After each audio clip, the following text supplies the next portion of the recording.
What up, B Squad? It is your boy JB, and we are here today, you guys, with another They Cutting the Fool, you guys. So this is number 11 of They Cutting the Fool. And before we go ahead and get into it, if you guys are watching this video or any other video on the channel and you guys aren't subscribed yet, then I need you guys to do me a solid favor and stop taking me out on this date and having me pay for it at the end of it. You guys know the routine. You can do me that favor by liking the video, subscribing to the channel, and also by turning on your post notifications. And with that out of the way, you guys, let's go ahead and get into what they cutting the fool about today, shall we? Now, they cutting the fool, this isn't really stories that are happening today, but these are stories that's happened this week where it's like, baby, y'all cutting the entire fool. And the first one up is Auntie Anita. So Anita Baker, you guys know that she is currently on tour, right? And you guys remember, I think it was late last year at some point when because at one point she and Babyface were, doing the tour together. And you guys remember that she and Babyface had some issues. So they just put him right on off the tour, right? Or either he removed himself from the tour. One of the two, right? I know she had came here to Dallas. I did want to go see her, but the thing was, it was so many concerts in that same, and it's kind of like what it is now, right? Because I'm a huge country music fan, so I wanted to go see Carrie Underwood. And so the way it was Carrie's concert was one day, then Anita's was, I was like, man, I can't make both of them. So honestly didn't make either one of them. And I still want to see Carrie Underwood. I'm a huge Carrie Underwood fan. But I didn't get to see Anita Baker. So this past weekend, this past Saturday, I believe it was, she had a show out there in Atlanta, right? And they waited to damn near time for the show to start to announce to those people that Auntie Anita wasn't coming. I was like, damn, that's fucked up. Like, people done got dressed up. They done got dressed up. They done traveled down to the arena to get there. And major cities, because I know if it was here in Dallas and we had to go to either the American Airlines or, any other place in Dallas where we go for concerts, traffic is always bad. And it's a weekend.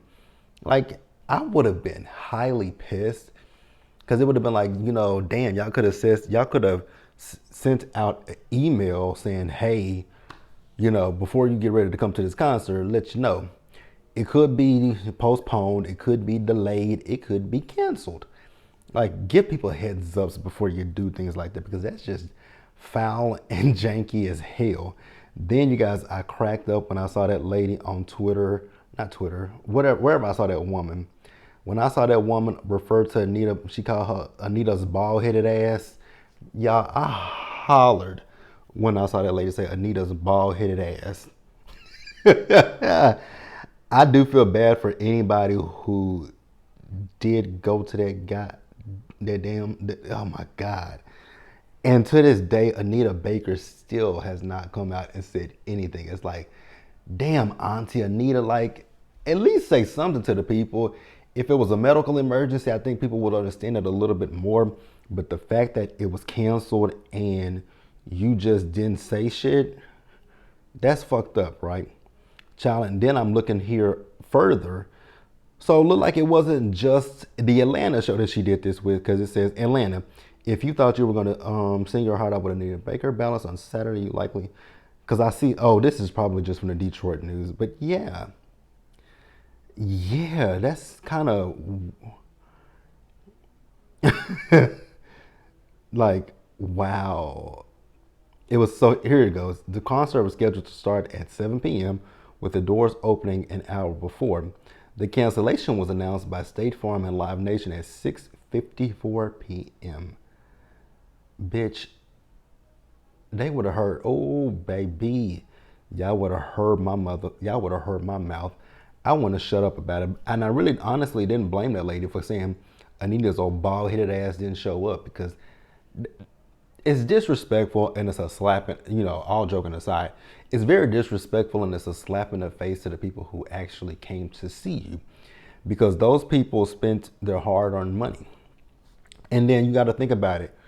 Not everybody is from Atlanta. Not everybody lives in Atlanta. So you got to think about, there are people who probably traveled there, because I don't, again, when it comes to her tour, I don't know where all she stopped at, right? Because I know that when I went to go see Beyonce last year here in Dallas, and even in Houston, I know that there were people who traveled from different cities to come. I know people travel from other cities to come to Dallas to see her. I know people, especially in Houston, because a lot of people were wondering who she was going to bring out on the stage in Houston. So people came to see, wondering if it was going to be Destiny's Child or if she's going to bring out Megan Thee Stallion. So you got to think about things like that. It's not just the local people, because people oftentimes travel for concerts. Like for me, I'm thinking about traveling to Atlanta to go see the Queens of R&B tour, because it falls on my birthday, July 16th. Baby. Oh, we'll talk about them too later. We will talk about Escape later, because I got some things to say about that. But yeah, tell me what you guys thought about Auntie Anita, because like I said, it's funny to say that lady said fuck y'all, but it's not funny. It's not funny because, like I said, people paid money. Now, granted, like I said, people who probably live in Atlanta, but you still got to take into account people bought outfits they can't return. Well, you could return it, but they bought things that they probably can't return. Gas money, time. You can't make up for all that kind of stuff. And then, like I said, people who actually flew there or drove there from other places, you really fucked those people over. So I don't care. I'm not mad at those people for being mad at Anita Baker. I do wish that she would have said something, but hey. Auntie Anita just really said she ain't got it for y'all, and that's terrible that she ain't got it for y'all when y'all paid money to come see her. But hey, let me know what you guys think about it down in the comment section below, you guys, and we'll pause here and we'll move forward to the next story.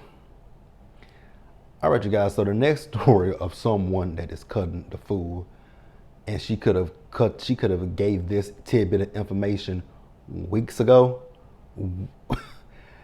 Nneka, formerly from The Real Housewives of Potomac. So this week, I saw that she did an interview with People magazine, letting people know that she wasn't going to be returning to The Real Housewives of Potomac for their upcoming 9th season.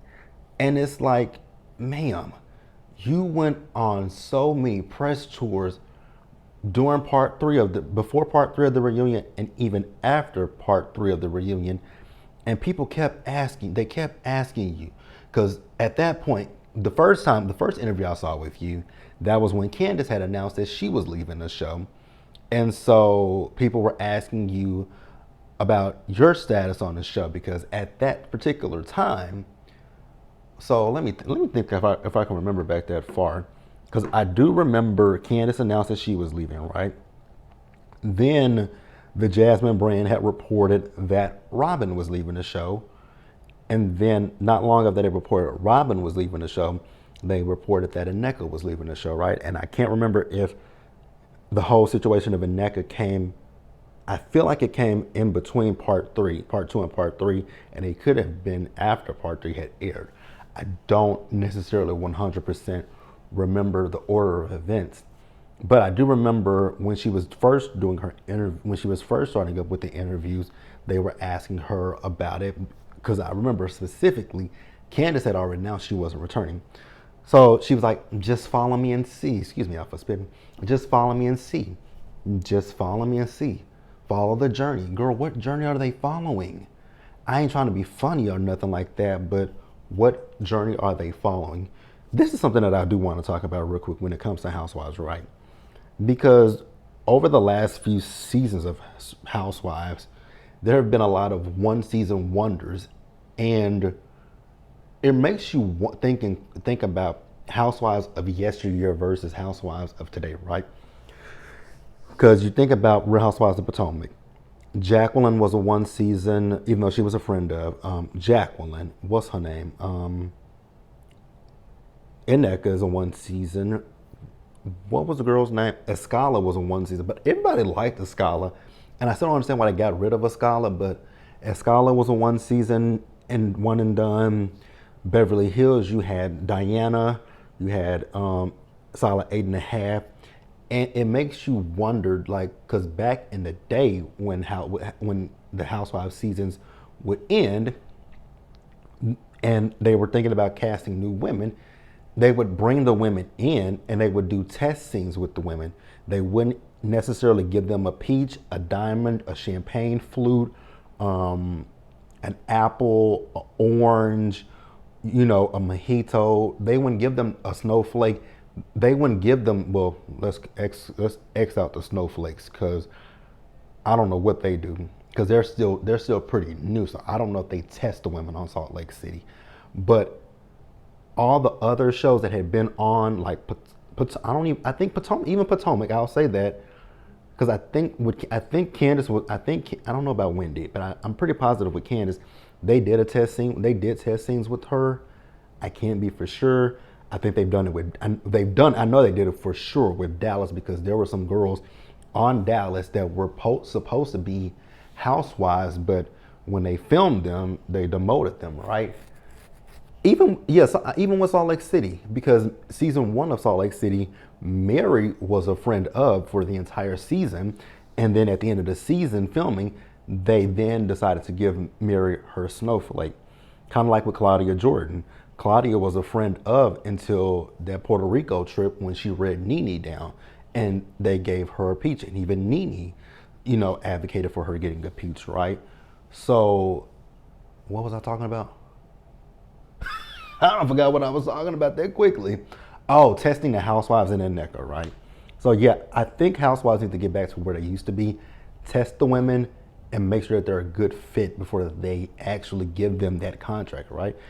And we'll talk about the Real Housewives of Atlanta and Potomac, and let's get into the blogs because yeah. But Nneka, girl, you really could have kept that to yourself and just said, yeah, as of right now, it doesn't appear that I'm coming back, instead of telling people to follow the journey. And I know people were saying, well, hopefully she will, come to Married to Medicine. Yeah, I do remember she bought that house in Potomac. So that means she would have to sell that house in Potomac and go down to Atlanta to try to get on Married to Medicine Atlanta. But I also think when people heard her say that Married to Medicine had reached out to her, I don't think people remember. But a few years ago, Married to Medicine is notorious for venturing off and coming up with spinoffs. They've had two spinoffs to Married to Medicine, and neither one of them were successful. And the first one, I don't think it was successful because they didn't promote it. Married to Medicine Houston, Bravo just didn't promote that one, and then they put it on a Friday night at that. Nobody is watching television on Friday night. Let's be real with each other, right? I feel like with Married to Medicine Houston, I feel like Married to Medicine Houston and Married to Medicine Los Angeles, both of those should have followed right in behind the original Married to Medicine. And I think that they would have been fine. But they've both been canceled. Oh, they have not. That's one show that they have not put on Peacock is Married to Medicine Houston. They put the LA version on there, but the Houston version, they just said, forget it, huh? Interesting. But yeah, when Nneka was talking about Married to Medicine, who reached out to her, she was talking about Married to Medicine when they were going to be filming in the DMV area. That's what she was talking about. Not the one with Dr. Heavenly them on it. She wasn't talking about that one because if you guys know, Dr. Alicia from Married to Medicine was supposed to be on the spinoff in, I don't even know if they were going to be DC or what, but whatever that spinoff was going to be for the DMV area, Dr. Alicia was supposed to be there, but she then went on to be on the Atlanta version. Don't really care for her too much on there, but hey, that's neither here nor there. Pausing here and moving on to the next story, you guys. All right, guys, so the next story that I want to talk about is this. I meant to talk about this last week in Let's Get Into the Blogs, but I forgot about it, and then I was like, fudge. So this is something that I think people are cutting the fool about, and I agree and disagree with some opinions on it. So this one is about that teacher that, last week he was recording his students taking his braids down and doing his nails, right?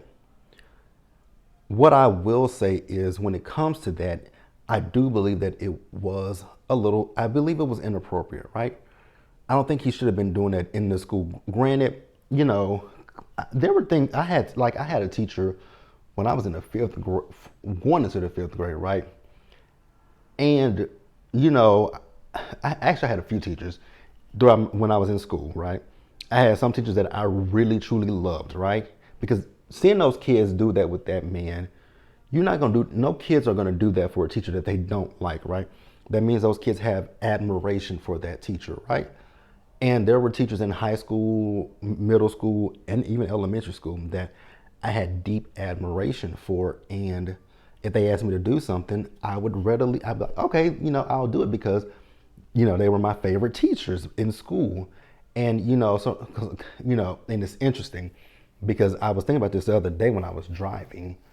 And I had a teacher, like I was getting ready to say, my fifth grade English teacher, because at my elementary school, they were getting us ready to go to middle school, right? So they would do it like they had our day blocked off where you would be with your homeroom teacher. Like my homeroom teacher, she was excellent with math, right? So she would teach math to my class, and then at a certain point in the day, I think like at 10 in the morning, we would switch and there were two fifth grade math teachers. So we would switch and go over to the reading teacher, right? And her name, my math teacher's name was Miss Hood, and my reading teacher's name was Miss Robinson, right? And like I said, and we were in portables too. So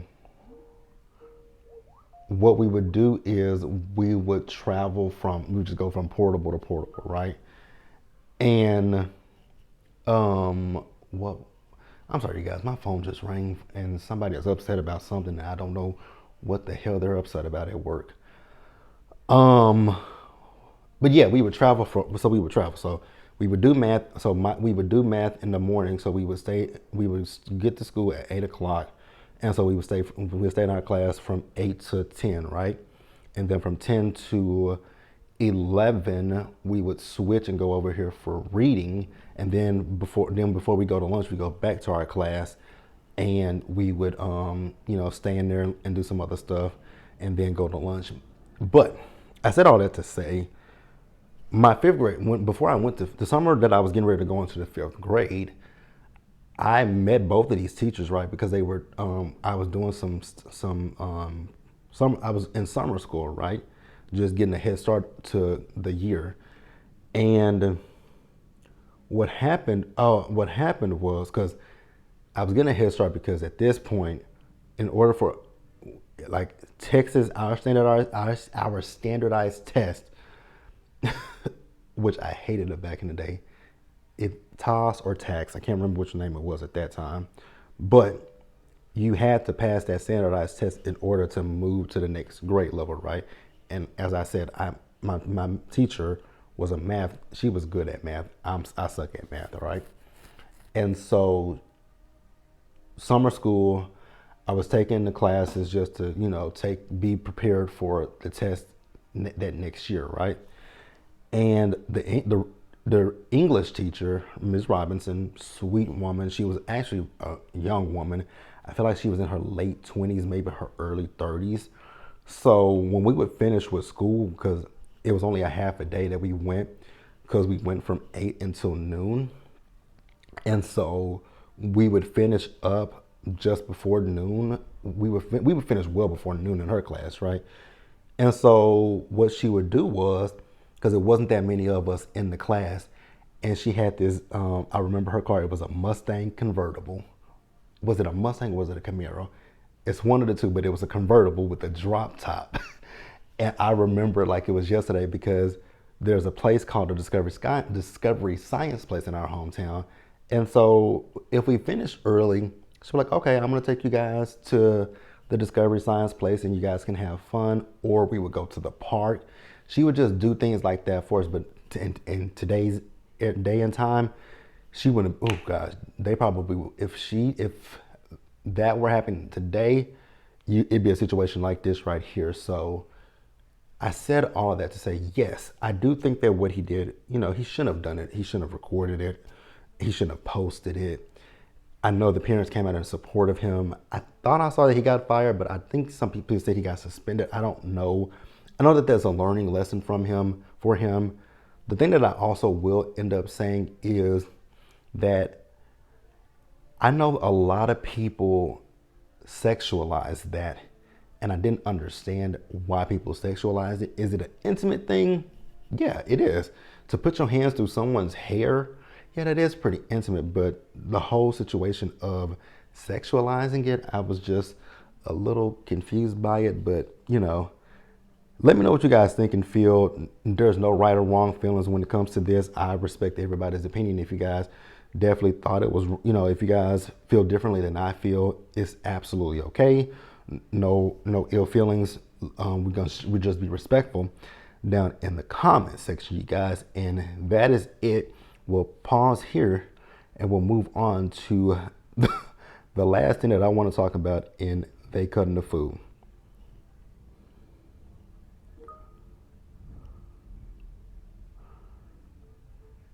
All right, you guys. So the next thing that I see is that Diddy's son Christian Combs took a dig, made a diss track toward 50 Cent. And I don't know why Christian felt the need to go after 50 Cent, who is King Petty. Now, y'all know my feelings about 50. 50 ain't my favorite person, but one thing I can say about the man is he's an asshole, but he's also, hate to say it, but he's funny as shit too. So the diss track was released in the wake of 50 Cent's continued mockery of Diddy, right? And his associates, as the rapper is subject to an alleged ex-trafficking investigation. So the song opened with Christian reciting lyrics to the tune of Itsy Bitsy Spider in a droning tone before the beat kicked in. Chow why. I'm just... So some of the lyrics say, I dare one of you niggas to scream out, no Diddy. Fuck that. Oh, God. I really wish Christian didn't do that, because there were some things in the song that I was like, sir, yeah, you shouldn't have said those things. And even 50 Cent came out, even 50 Cent, when he came back at him and was like, there are things you shouldn't have said in there, because 50's response, and it was a quick, I mean, it's 50 Cent we're talking about. Of course, King Petty is gonna have a quick response to it. So it says, the 48-year-old hitmaker jokingly wrote that he was so threatened by Christian's lyrics while posting a photo of the young rapper grinning while dancing with his father. I feel so threatened by things Christian is saying on his record. I'm afraid for my life. Please don't hurt me, guys, wrote 50 Cent. I never mentioned or posted anything about Puffy's kids because Keefy D said unalive Tupac, LOL. Yeah, it was. Oh yeah, because he told 50 or anybody to suck his dick, right? And so 50 added him as like, he said, is that what Grace, I'm not gonna try to pronounce this woman's name, but the woman on the boat, he said, is that what Grace, what you told Grace?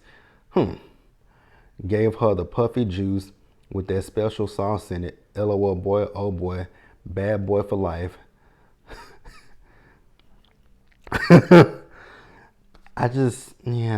Christian, sit your little young ass down. That's all I gotta say. Sit your ass down somewhere, and the fact that his daddy let him put that shit out and then say, nah, son, that ain't it. That ain't it. And it definitely ain't it to go after that petty ass nigga. But hey, it is what it is. That's really all I got, you guys. Let me know what you guys thought about these comments, these topics in the comment section below, you guys. That's it. Be sure to subscribe to the channel, turn on your post notifications, share the video, you guys. Until the next time, stay safe, take care of yourselves, you guys. Wash your hands. Be blessed, and I'll see you guys in the next video. So next up will be Abbott Elementary, as well as let's get into the blogs. And I don't know, I'm trying to have everything up before 4:30 this afternoon Central Time. Let's see if we can do it. But I'll catch you guys in the next videos. Bye, guys.